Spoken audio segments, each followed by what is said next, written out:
Homemade আলতা দেখুন কত সহজে বানানো হয়ে যায়। একবার যদি ভিডিওটা না দেখেন বিশ্বাসই করবেন না। একদম সময় বেশি লাগে না, ঝটপট বানানো হয়ে যাবে।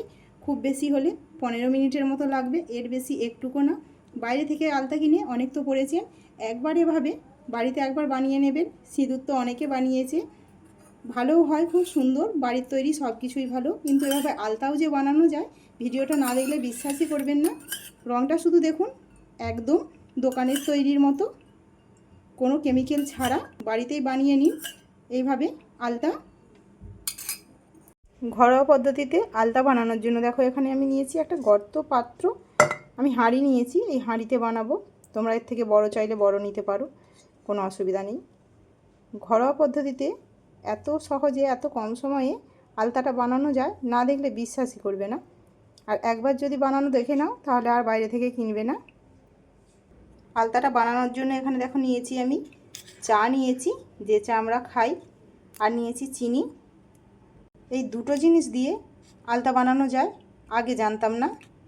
শুধু দেখতে থাকুন বন্ধুরা কিভাবে আমি আলতাটা বানাই। সেই জন্য এখানে যা নেব সম পরিমাণ লাগবে। আর লাগবে মাটির প্রদীপ, অবশ্যই লাগবে এটা। ভাবছো হয়তো বন্ধুরা এসব দিয়ে আবার কি করবে, দেখতে থাকো শুধু কিভাবে আলতাটা বানাই। এবার হাঁড়ির মধ্যে আমি চা চিনিটা দিয়ে দেব।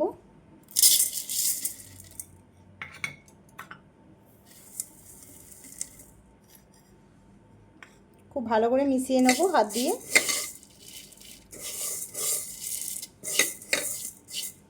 এবার চারিপাশে চাড়িয়ে দেব এভাবে,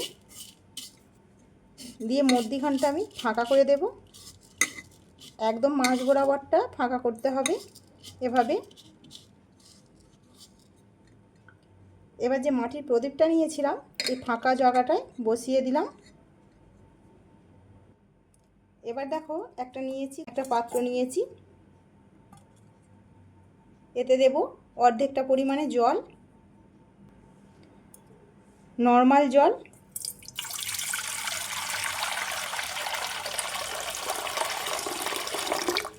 একদম অর্ধেকটা দিয়ে দিলাম। একটু সময় লাগবে, খুব বেশি সময় লাগবে না, একদম সহজ পদ্ধতি, শুধু দেখতে থাকো। এবার প্রদীপটার ওপরে একটা ছোট বাটি নিয়েছি, বাটিটা বসিয়ে দেব।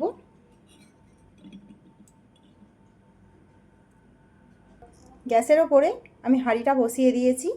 গ্যাসের আঁচটা খুব সাবধানে রাখতে হবে, উনুনের জাল হলে তো একদম ধিকি ধিকি করে দিতে হবে। আমি একদম লোতে রাখিনি, একটু বেশি রেখেছি, আবার মিডিয়ামেও রাখিনি। এবার হাঁড়ির ওপরে যে পাত্রতে জল নিয়েছিলাম ওই জলটা বসিয়ে দেব। এবার জলের ওপরে একটা ঢাকনা দিয়ে দেব। এভাবে আমি 15 থেকে 20 মিনিটের মতো হতে দেব। গ্যাসের আঁচটা যদি বাড়িয়ে রাখি তাহলে কিন্তু চা চিনিটা খুব তাড়াতাড়ি পুড়ে যাবে, সেই জন্য একটু সাবধানে আঁচটা রাখতে হবে। ফিরে আসছি 15 থেকে 20 মিনিট পরে। আমি 15 থেকে 20 মিনিট পরে ফিরে আসবো বলেছিলাম, আমি 16 মিনিটের মতো ফিরে এসেছি পরে। এবার খুব সাবধানে জলের এই বাটিটা লাভিয়ে নেব, যেহেতু খুব গরম। বাটিটা সরানোর সঙ্গে সঙ্গে এত সুন্দর একটা পোড়া পোড়া গন্ধ উঠেছে বন্ধুরা। আর দেখুন যে বাটিটা আমি জলের বসিয়েছিলাম তা থেকে বাষ্পটা পড়েছে, এখনও বাটিতে লেগে আছে। এবার আমি বাটিটা খুব সাবধানে লাভিয়ে নেব। দেখো বন্ধুরা, এই যে জলটা বসিয়েছিলাম বাটির তোলা থেকে, চায়ের আর চিনি যে পুড়ে গিয়ে বাষ্পটা উঠেছে সেই বাষ্পটাই বাটিটাতে টোপেছে, টোপে টোপে অতটা হয়ে গেছে। চা চিনিটা কিভাবে পুড়ে গিয়েছে দেখো। বাষ্পর জলের খালি কালারটা দেখো কতটা খালি সুন্দর। এই জলটাই মেন আলতা বানানোর জন্য, এটা তো লাগবেই লাগবে। এবার লাগবে ফুড কালার। ফুড কালার তো কম বেশি সবারই আছে ঘরে এখন। নিয়েছি আমি লিকুইড ফুড কালার, তোমাদের কাছে যদি গুঁড়ো থাকে অসুবিধা নেই, যার কাছে যেটা আছে সেটাই ব্যবহার করতে পারো। এই চামচে করে আমি কয়েক ফোঁটা নিয়ে নেব। এটাতে 4 থেকে 5 ফোঁটা আছে, আমি গুলে নেব ভালো করে। এভাবে ঘাঁটতে ঘাঁটতে একটা সুন্দর কালার চলে আসবে। কত সুন্দর কালার এসে গেল একটু ঘেঁটে নেওয়ার পরেই। আমার আঙুলে দেখুন ফুড কালারটা লেগে গেছে, হাত ধুলে উঠে যাবে। খাওয়ার ফুড কালার যেহেতু কোনো অসুবিধা হবে না। এভাবে ঘরে ঝটপট বানিয়ে ফেলবে, এতটা সুন্দর কালার। তোমাদেরকে একটা আমি সাদা প্লেটের ওপরে দেখিয়ে দিচ্ছি যে কতটা সুন্দর কালার এসেছে। এই সাদা প্লেটের মধ্যে আমি 2 ফোঁটা 1 ফোঁটা দিয়ে তোমাদেরকে দেখিয়ে দিচ্ছি, শুধু রঙটা দেখো কতটা খালি সুন্দর এসেছে, দেখে বুঝতেই পারছো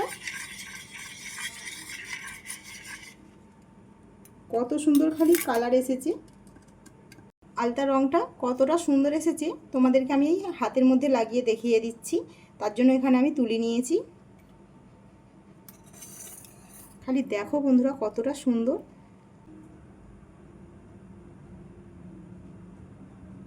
দেখো খালি কতটা খালি সুন্দর।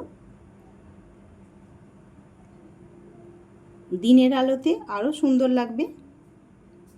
এটা বাড়ির মধ্যে আমি দেখাচ্ছি, সেই জন্য রাতের যে আলো হয় বাড়িতে লাইটের আলো, সেই জন্য কালারটা এই রকম লাগছে, একটু মানে গোলাপি ধরনের লাগছে, কিন্তু একদম টকটকে কালার এসেছে। দেখো শুধু কতটা সুন্দর। কেমন লাগলো অবশ্যই জানাবেন, ভালো লাগলে লাইক করবেন, চ্যানেলটিকে সাবস্ক্রাইব করে নেবেন।